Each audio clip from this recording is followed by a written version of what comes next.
Aujourd'hui, on va découvrir ce qu'est un resolver, pourquoi on le met en place, à quoi ça sert, etc., etc.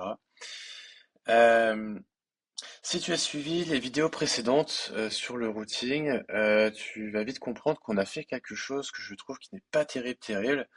Alors en soi, c'est pas très grave, on est sur une petite application, tout ça, mais si on veut un peu extraire les bonnes ou mauvaises choses qu'il faut au moins réfléchir, c'est qu'il y a ce distinguo entre smart et dumb component. Et dans ce qu'on a fait, on a transformé un composant qui est censé faire uniquement de l'affichage en un composant un peu smart parce qu'il sait quand même où aller chercher les données. Et ça, c'est pas terrible, terrible. Euh, L'idée étant de décorréler les composants, les dumb, du coup, ceux qui servent à faire gérer l'affichage, de toute intelligence pour éviter de galérer plus tard en maintenance, en refacto, etc., etc. Donc, les composants Smart sont au plus haut niveau, idéalement des pages, etc., etc. Et les dumb, c'est vraiment ce qui sert à faire de l'affichage. Euh, et donc là, ce qu'on a fait sur ce composant-là, moi, ça me plaît pas trop. Euh, et donc une solution pour sortir en fait ce service, ça peut être le resolver. Un resolver, c'est lié à une route et ça permet de resolve, voilà, des données. C'est-à-dire que, clac, si je fais ça, je veux un resolve coaching, je veux une fonction qui renvoie à un resolve ifn de coaching. Et donc ça, globalement, ça me renvoie à rien du tout. L'idée, c'est en fait, dans ton routing, directement, de prendre ce contenu, hop, le inject du coaching service, en fait, de l'associer directement ici. Hop. Alors c'est pas du tout Jojo, hein, on va pas laisser ça comme ça, mais l'idée c'est vraiment de montrer ce qu'on peut faire. Euh, une resolve fn, donc c'est une méthode qui prend une route, un state. Hop,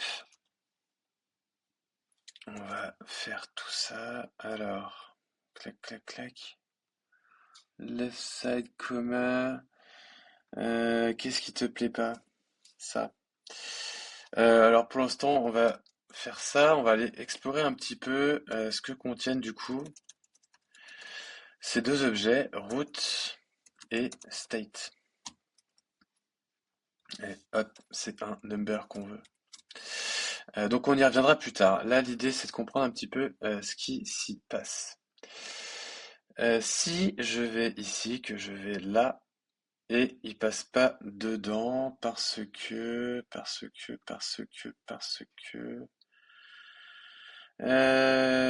Clac, clac. Non.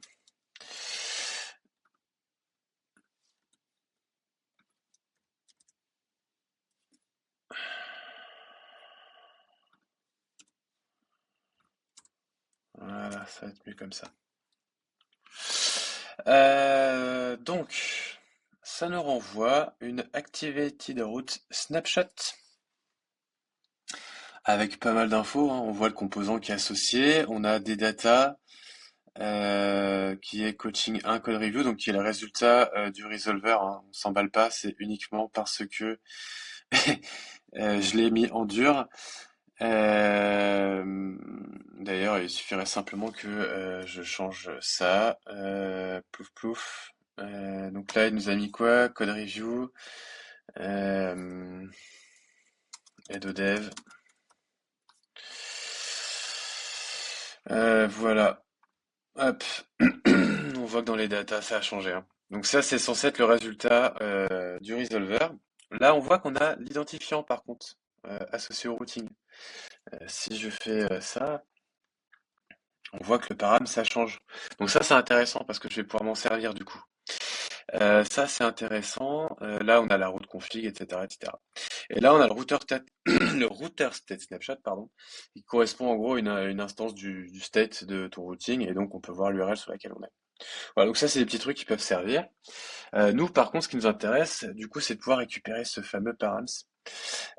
Donc, on va pouvoir le faire ici. Donc, on fait route.params, hein, on l'a vu, je suis pas fou. Donc là, on va vérifier d'abord que ID, il existe bien.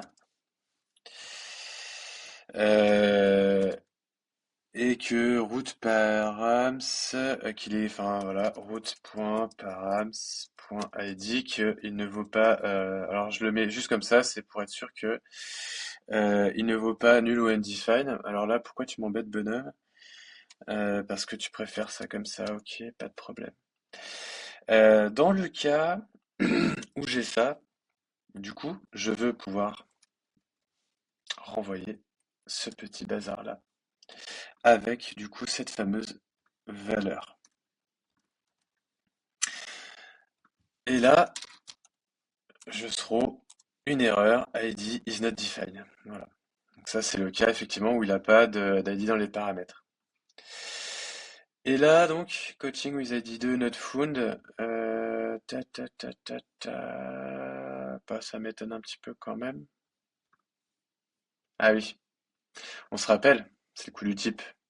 Exactement comme tout à l'heure. Si on se refait un petit log, comme tout à l'heure, comme dans la vidéo précédente. Console.log. Si je fais un type-off, du coup, alors je vais le faire comme ça là. C'est un string, c'est pas un number. Or, notre méthode attend un number et TypeScript est très très très exigeant là-dessus. Et donc, nous, ce qu'on veut, c'est un number. Paf! Voilà, prépa entretien. On est bon sur l'URL 2. Ok, si maintenant je m'amuse, je vais là, je vais aide au dev, c'est la nouvelle valeur que j'ai saisie tout à l'heure. Donc on voit que ça marche plutôt bien, c'est plutôt cool. Mais en fait, on n'a absolument rien changé parce que notre composant, en fait, il récupère toujours l'ID. Donc en fait, c'est un peu du pipeau. Le seul truc qu'on a fait, c'est déplacer la mécanique. Euh, Via ce truc-là, cette fonction magique, en option de notre routeur, tout ce qui est maintenant mis dans le resolve également est récupérable directement dans le composant via un input. Ce qui veut dire que je peux maintenant changer ça en ça et faire ça. Je peux enlever ça. Ah, c'est magique. Hop. Alors, je me suis trompé, je fais un peu vite peut-être. Hop, slash 2. Bref, si je vais ici, je fais la roulette. Voilà, j'arrive parfaitement au bon endroit. On peut virer ça, on n'en a plus besoin. Voilà, ça marche du feu de Dieu, on est content. Et alors, le resolver, ça permet du coup d'injecter de la donnée via le routing et ça permet du coup de sortir du code qui ne concerne pas ton composant. Alors ça, c'est pas beau du tout, hein, ce que j'ai fait ici. Ce qu'on va faire, c'est qu'on va créer une belle petite méthode, hein, bien plus jolie que ça. Alors, je vais pas, normalement, il faudrait créer un autre fichier, hein. Je vais créer ça comme ça. Alors là, c'est un coaching resolver FN. Voilà.